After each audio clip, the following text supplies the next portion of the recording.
विधानसभेच्या निवडणुकीला 10 दिवस राहिलेले आहेत। सध्या नगर शहरामध्ये मला या व्हिडिओद्वारे पोलीस प्रशासनाला, विशेषतः आरटीओ असेल, पोलीस प्रशासन असेल, की सध्या काळ्या गाड्या आणि काळ्या त्याच्यावरच्या काचा, बिना नंबर प्लेट किंवा नंबर प्लेट असेल तर तो नंबर अतिशय छोटा, अशा पद्धतीने या गाड्या फिरत आहेत।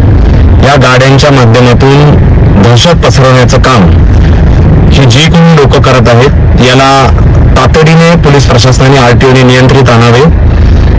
ही गाड्या रात्री उशिरापर्यंत किंवा दिवसा एखाद्या चौकामध्ये अचानक थांबून त्याच्यामध्ये लोकांमध्ये एक भीतीत वातावरण, दहशत करून या गाड्या थांबवल्या जात आहेत।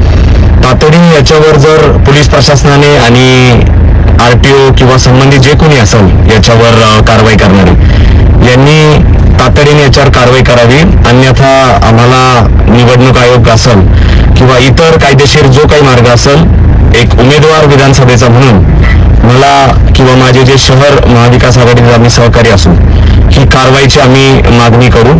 उद्यापासून ह्या गाड्या कृपया करून नगर शहरामध्ये दिसता कामा नये, अशी विनंती मी या संबंधित प्रशासनाला करतो।